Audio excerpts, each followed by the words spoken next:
I have miles and miles ahead of me, tales to listen to, time to spend. Up ahead, the road is bending. Wonder what's around the bend. Hello, I'm Charles Kuralt. We're off again to meet a few people on the back roads of America.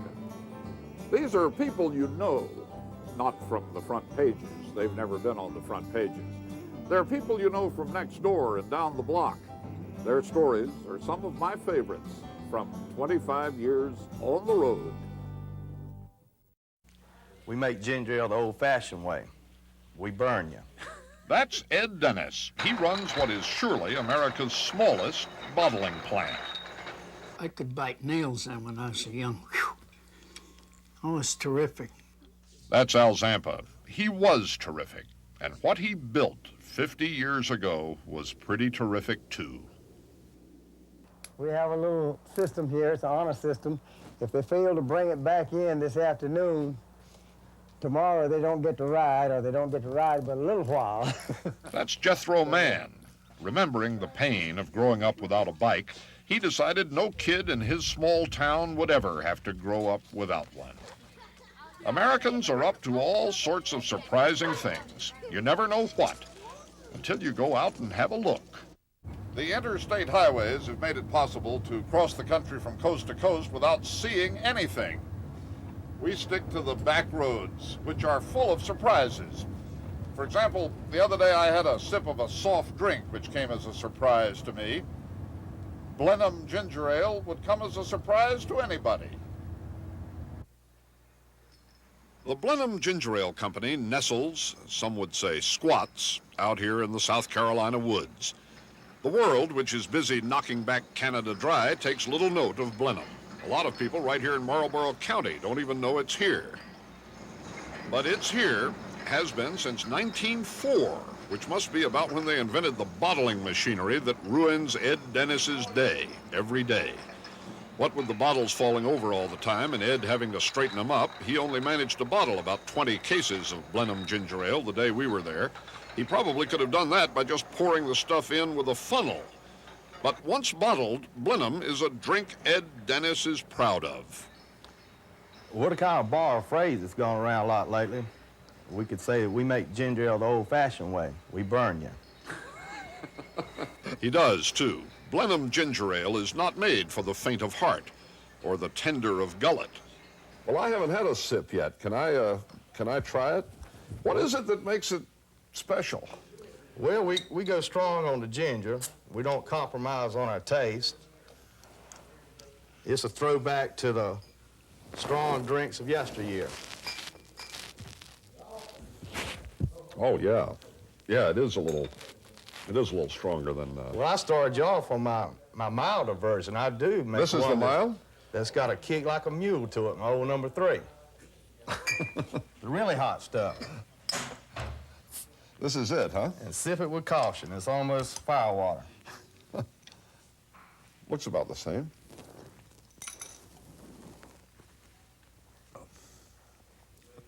Oh, yeah. It takes a few seconds to get the full effect. It's a delayed reaction to it. Oh. People order this by the case? I see your eyes are watering a little bit now. Is that smoke coming out your ears? That is hot. That's hot. That's serious ginger ale. I didn't finish my bottle of old number 3, but it did get my attention. Well, Blenheim does have that little twang to it, which everybody's beginning to like that, you know. It's a taste you'll remember, guarantee it. That's Ed's brother, Ronnie. He's in charge of sales. Do you do a lot of advertising? Well, our biggest advertiser is the back of this truck. Is that right? Yeah. As it happens, Canada Dry was invented the very same year as Blenheim, 1904. Canada Dry must have done something different. Ed Dennis does it about the same as always. Quality control at Blenheim Bottling means pouring exactly 1 cup of whatever it is you're pouring and stirring well. The formula is secret. I mean, of course, they don't want Canada Dry to catch on. One ingredient only Blenheim ginger ale can boast: genuine Blenheim spring water, which bubbles up out back. Dr. John May's father was the man who started all this. He felt this pure water would be beneficial for the patient, so he encouraged them to drink this. And apparently some of them didn't like the taste of the plain water, so he started putting flavors in it to try to encourage them to drink it, and ginger seemed to be what appealed to most people, so he added ginger to the water and a little bit of sugar to make it taste good, and found the patients liked it. And so eventually they started bottling the water with the ginger in it, or the ginger ale. And that is how Ed Dennis got into the business of straightening up bottles all day, while trying to run the hellishly loud and hopelessly outdated machinery. The bottles describe the beverage as healthful, just as Dr. May's father meant it to be. James Hayes, who works here, says when he got sick as a kid and had to stay home from school, his mother always prescribed Blenheim ginger ale. A couple of days later, I was back in school. Oh, is that right? Right. She thought it was good for you, huh? Well, evidently she did. And evidently it was. It was. I was back in school, ready to go. It only takes 4 people to run the production line. Billy Davis to help Ed Dennis straighten up the bottles after they fall over, and James Hayes and Ann Dennis to shake each bottle well before sending it out to blister the lips and burn the eyes of the customers. Let Canada Dry go its own way. Blenheim ginger ale bravely survives, offering what it has always offered: a cool bottle, a hot throat, and a fair shake.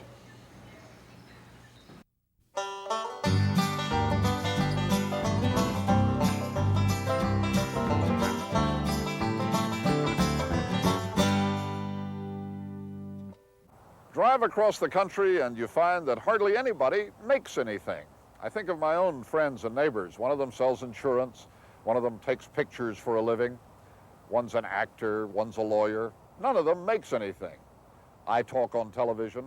I don't make anything either. This may be the most fundamental change in the country. Years ago, nearly everybody in the cities made something: harnesses, wagon wheels, hats, violins. I've just spent a wonderful couple of days with some old guys who made something together. They started 50 years ago this year. That's what they made.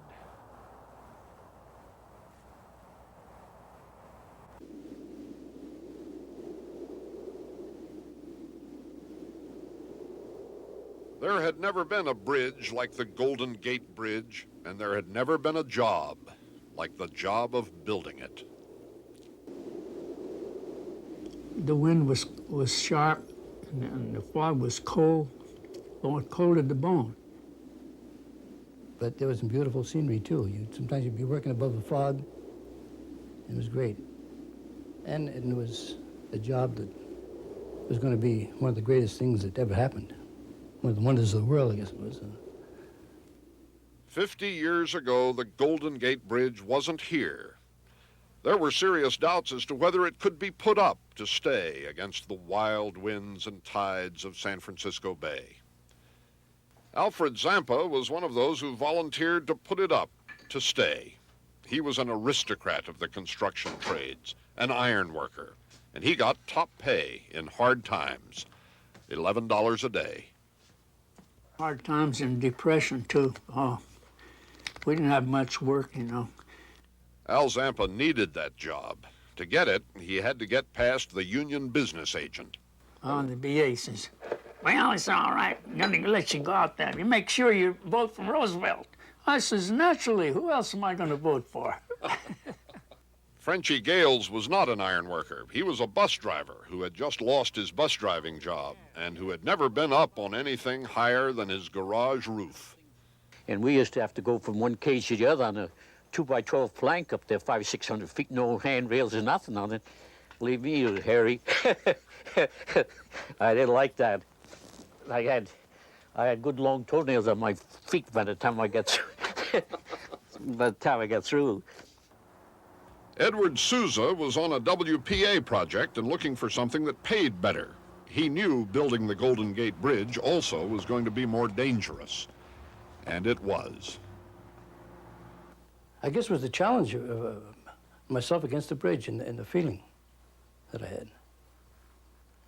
The only time I ever got hit, well, I got hit out there. I went to the hospital for a couple of weeks. I got hit, and I looked up to see if anything was above me. I seen something go by my light, it hit me in the mouth and busted all my teeth out, busted my mouth. What was it? It was either a rivet or a bolt. I'm sure it was a rivet. But it didn't hit me square. It came down, and if it hit me square, it would have gone right through my face. But it hit me in a glancing blow. Worst of all, of course, was losing your footing up there. They said that was a ticket to hell, unless you hit the safety net. They called that halfway to hell. Well, it was first thing in the morning, 8:10. It was wet and foggy, and I stepped from that beam and stepped down. If you go down straight, you wouldn't slide. I went out too far, flipped down 3 times, and hit the net, and the net hit the ground at the same time. There wasn't no ground, it was rocks. Oh. And I bounced, you know, and I wasn't scared because I thought I was gonna bounce and then get up just like they do in the circus, you know. I wasn't a bit scared going But the down. net hit the rocks. I hit the rock and I bounced. And the first one didn't seem so hard, but when I come down the second time, whew, that's when it hurt. Oh, I had a hell of a time there. Them guys. What happened to you? I cracked 4 vertebrae in my back. How long were you in the hospital? Oh, I figured just about 12 weeks.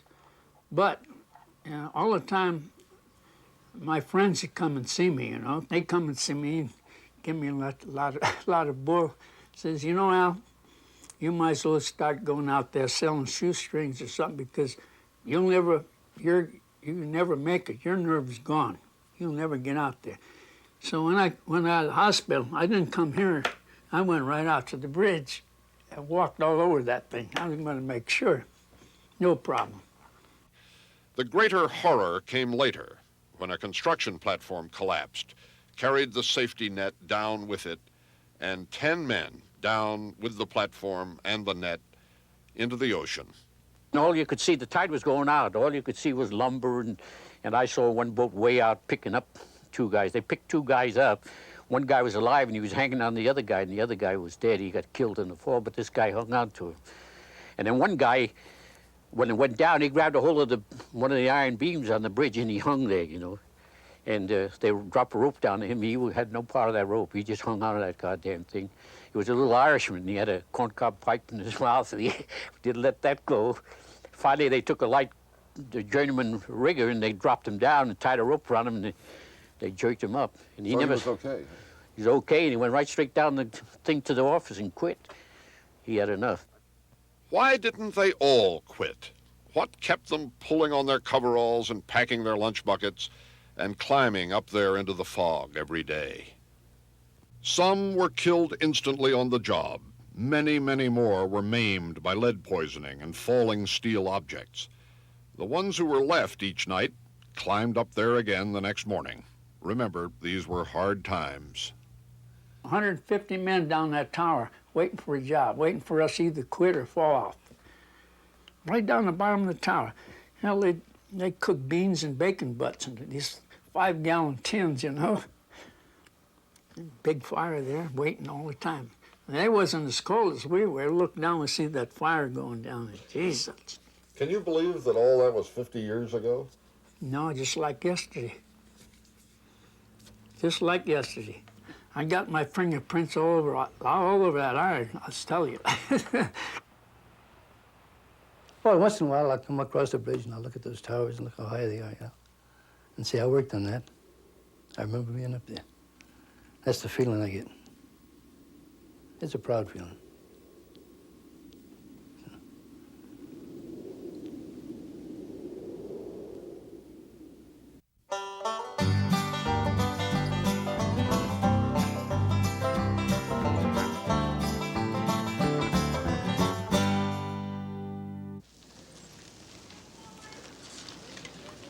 Every kid in Belmont, North Carolina seems to be riding a bike. And that's the story I want to tell you next. The one thing kids want, and parents want to be able to give them, is a bike. But here in this little town, as elsewhere, there are parents who just can't afford to do it. It hurt Jethro Mann to see kids growing up without bikes. See, he grew up without a bike. They didn't leave you a bicycle? And so, while Jethro Mann knows he can't find a solution to everything that's wrong in the world, he decided he could do something about this. Let's see if we can get one for you. In his garage, with broken bikes that he repaired, he started a sort of lending library of bicycles. Somebody want to ride this bike? Any kid can have one by just signing it out. Well, bye. You're welcome. See y'all later. Be careful. Jethro Mann has about 35 of them now, all sizes, all fixed up by him. You have a good time.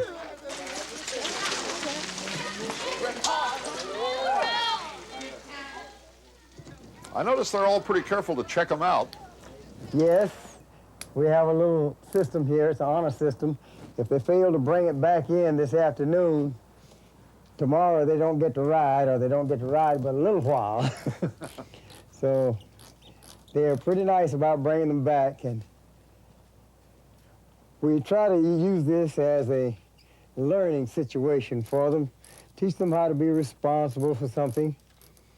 Teach them that if they'll take care of other people's things, they can't help but take care of their own. And it works out pretty good. Jethro Mann repairs the bikes for little kids, but this may be the most important part. He teaches little kids to repair the bikes for littler kids. Let the air out and I mash it down with this. This is the strongest memory we carried away from Mr. Mann's garage. Keith Henderson, 11, fixing a flat for Courtney Williams, 6.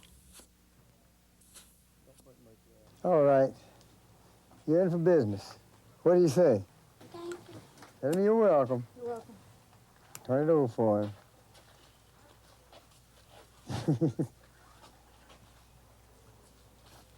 All right, sir. You have a good day. Bicycle mechanics is not the only thing that is being taught here, as you can see.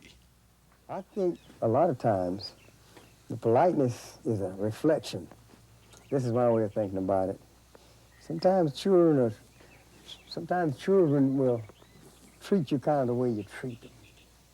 I found that to be true all along the way. And the things that we say to the children, we have to live up to it. So I find myself having to go pretty far out on the limb sometimes to provide when they come and ask, because I already told them that if they ask in the right way, they'll get things. So it's a two-way thing. Mrs. Reed, who runs the store up here, said, Mr. Mann, said, you all are doing a good job with the children. So you have them correcting me now. So if I ask them to do something and I don't say thank you, they'll say, you're welcome. So say, just keep it up. So we're real proud. Along toward supper time every evening, the bicycles return, and the children who signed them out carefully now sign them carefully back in. Jethro Mann has a full-time job, by the way, working for the state. He gives all his spare time to this. You can't get to know him without wondering whether you would have the patience to do what he is doing, or the money. I asked him if this didn't cost him most of his money. Yes, a good bit of it, but I don't have many vices, so this is about my only vice. So I enjoy spending this that I would be spending on other things in a way that would be helpful to somebody. When it gets dark each night and the kids go home, Jethro Mann goes in for his own supper. But he'll be out here later, probably, working on the bicycles, as he does very often until 1 or 2 o'clock in the morning. I look at it this way. I have had a pretty good life myself, and I'm not apt to have very much more. But whatever I do have, I hope it will contribute to somebody else's welfare. And this is what we try to do.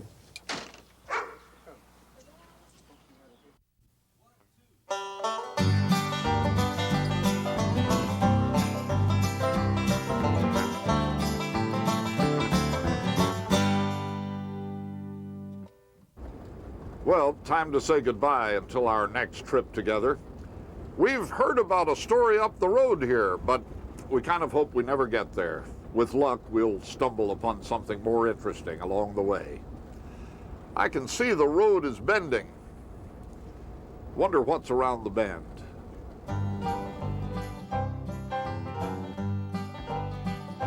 All these years I've been a-wondering, just when I think I'm near the end, I always see the road is bending, and I wonder what's around